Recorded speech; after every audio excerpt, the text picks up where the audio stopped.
Okay, so listen to this. 94% of employees in a survey by GI Group Holding India believe psychological safety is essential. And 74% of employees in the same survey believe a psychologically unsafe workplace can harm mental health.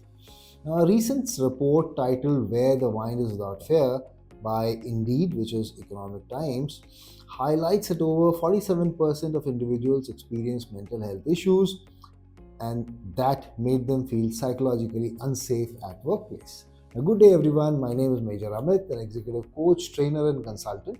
And in this video, we're going to talk about a very critical leadership aspect, which is creating an environment of psychological safety at workplace. We will understand what psychological safety means and why is it important, and then we will look at 7 strategies you could practice to make your organization and team feel psychologically safe. So let's get started.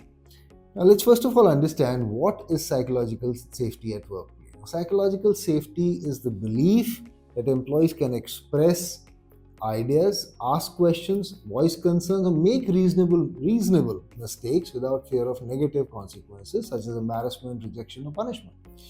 Now, this doesn't mean that everybody is nice to each other all the time. Absolutely not. Rather, it means that employees feel free to voice their thoughts, openly challenge the status quo, share feedback, and work through disagreements together.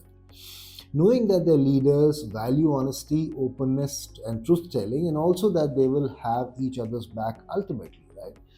But let's also understand why psychological safety is important at workplace. Now, it is important because it removes the fear of being ridiculed, embarrassed, or even punished. And when such fears are removed, you are able to create an environment where team performance is enhanced through better problem solving and decision making.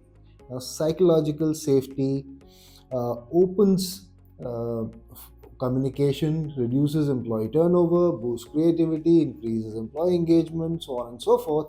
And ultimately, it helps your employer or leadership build your employer leadership brand and helps attract better talent. So here are 7 strategies you can practice to build psychological safety at workplace. First of all, as a leader, you want your people to come and talk to you, right? Which means share their thoughts with you, inner feelings, and that's how you will get to know what is happening on ground.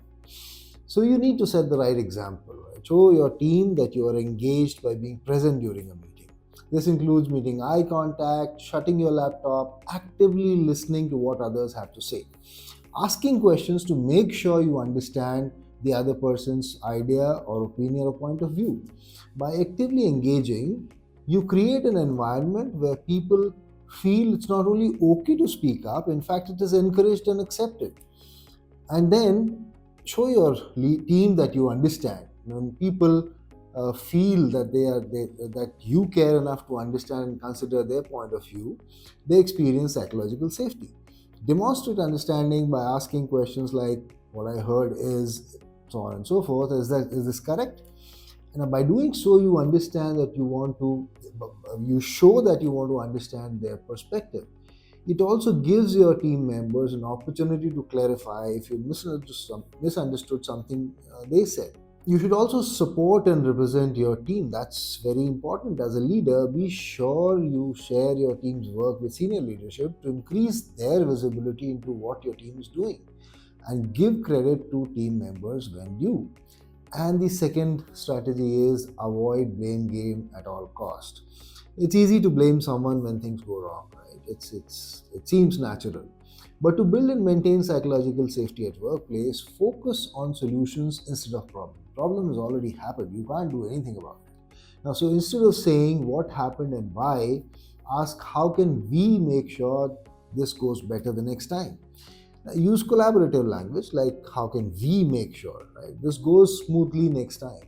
We statement turns the responsibility into a group effort rather than singling out an individual for a mistake. Now that's again very, very important. Don't accept negativity in your team, right? If you feel that somebody in your team is bullying or harassing another team member or speaking negatively about a colleague, uh, talk to them about it, right? Let them know in very clear terms that negativity will not be tolerated at all. Now, when leaders allow negativity, it spreads to others. Employees think that either they're supposed to talk bad about others, or that others are probably talking bad about them with you any which ways, right? In either case, it's a psychological safety killer. Now, the fourth strategy is that when making decisions, consult your team members. Ask for their inputs, thoughts, and feedback. Now, this helps them feel included in the decision making process, right? It will build psychological safety and lead to better outcomes. Once a decision is made, explain how their feedback factors into the decision. What are the considerations were made? Even if your employees don't agree, they'll appreciate the honesty and transparency behind how the decision was made and will trust you for it. Remember, the third highest driver of employee retention is trust in senior leadership. Now, when communicating decisions, be sure to highlight contributions from team members. Acknowledge and celebrate that employee's contribution. Be open to feedback, right? That's the fifth strategy. As a leader, it's your responsibility to make final judgment call on a number of decisions. That's given. Your team needs to know that you're confident in that responsibility, right? But also that you're flexible in your approach and open to their feedback. Invite your team to challenge your perspective and push back. This is kind of seems theoretical and can become uncomfortable at first, but ultimately, healthy pushback leads to better decisions and greater accountability, making it a win all around. And the sixth strategy is that you adopt a growth mindset for yourself as well as your team members. Now, this means that you see mistakes as learning opportunities, something to be openly shared and spoken about and discussed about. You should role model this by being very open about your own mistakes with your team, and that's where the vulnerability aspect of leadership becomes so paramount. This also helps employees to embed key learnings from the mistake and use them to be better in future. And the seventh strategy is that if you are an owner or a senior leader, empower your managers, because you following all of these strategies is not going to make a difference down the line with your frontline employees unless your managers understand what they need to do, right? So invest in your managers development program focused on communication, conflict resolution, emotional intelligence, and this can significantly enhance their ability to nurture psychological safety at workplace. To set up a culture of psychological safety in your organization and team, it is crucial that your managers learn how to create an environment where their team feels comfortable asking for clarification and brainstorming ideas together without judgment. Each team member needs to believe that his or her suggestion, comments, and questions are perceived as valuable, right? And that's what builds psychological safety. Now, at the end of the day, employee performance will improve as a result of creating a psychologically safe workplace. And employees who feel safe and engaged at work are less likely to quit. Now, try one or all of these strategies for building a psychological safety at work and see how it impacts your team.